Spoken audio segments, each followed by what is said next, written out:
আসসালামু আলাইকুম।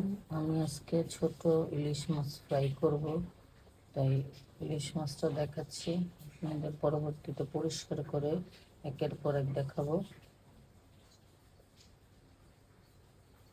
এই যে আনাম ইলিশ ফ্রাই করব, তার জন্য নেব হলো হালকা একটু লবণ। মাছে লবণ দিয়ে রাখছি, অনেকক্ষণ লবণ দিয়ে করে রাখছি।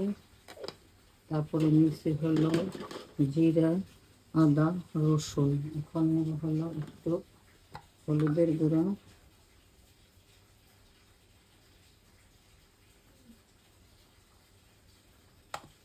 আর এখন হলো একটু মরিচের গুঁড়া। এই সব দিয়ে মাখাবো, মাখিয়ে মাছের গায়ে গায়ে লাগায় রাখবো।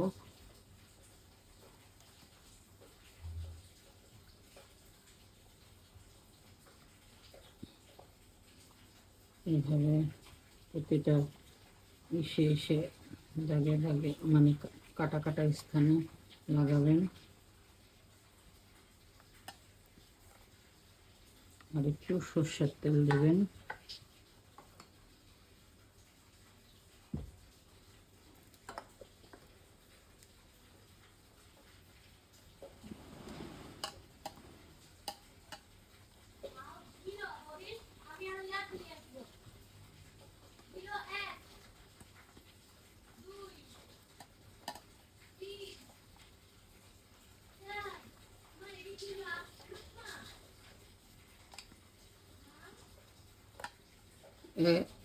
মাছটা মাখিয়ে আধা ঘন্টা 10 মিনিট রেখে দিবেন।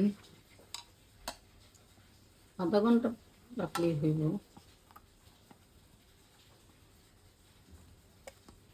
আনাম ইলিশের ফ্রাই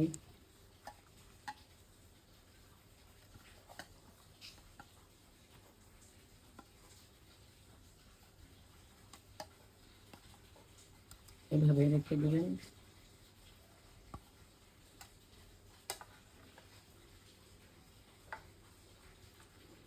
ভালো করে না মাখাইলে মাছের ভিতরে মশলা যাবে না, এবং মশলার যে টেস্টও লাগবে না। পরবর্তীতে আবার দেখাচ্ছি।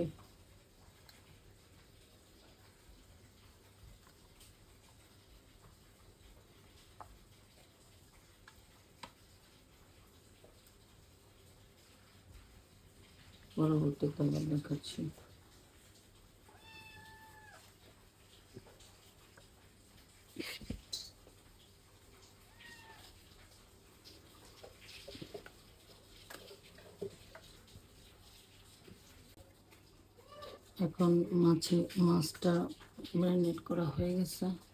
তো মাছ ম্যারিনেট করে এখন আপনাদের দেখাবো হলো যে মাছটা কীভাবে ভাজবো। যখন তেল দিয়ে দিচ্ছি, বেশি তেলে সরষের তেল না, হালকা তেলে ভাজতে হবে।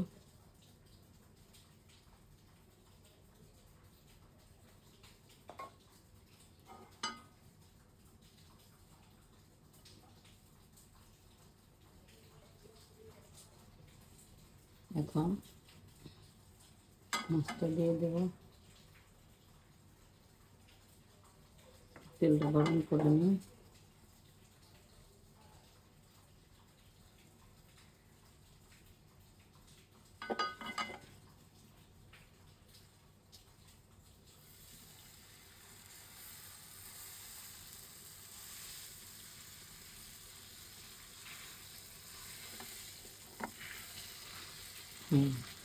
আস্তে আস্তে মাছটা ভাজা হোক, পরবর্তীতে আবার দেখাচ্ছি। এই যে ইলিশ মাছটা একটু হয়ে গেছে, সামান্য করে দেবো। এভাবে হোক।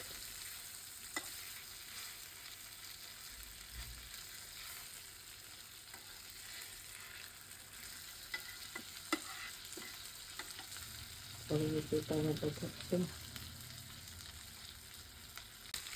এই যে ভাজা হয়ে গেছে ইলিশ মাছটা, আনাম ইলিশ ভাজা হয়ে গেছে, আপনাদের পরিবেশন করে দেখাবো।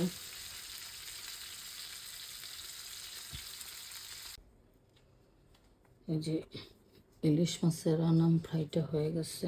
রেসিপিটা যদি ভালো লাগে সাবস্ক্রাইব করবেন, কমেন্টস করবেন, শেয়ার দেবেন। সুস্থ থাকবেন, ভালো থাকবেন, আমাদের জন্য দোয়া করবেন। আসসালামু আলাইকুম।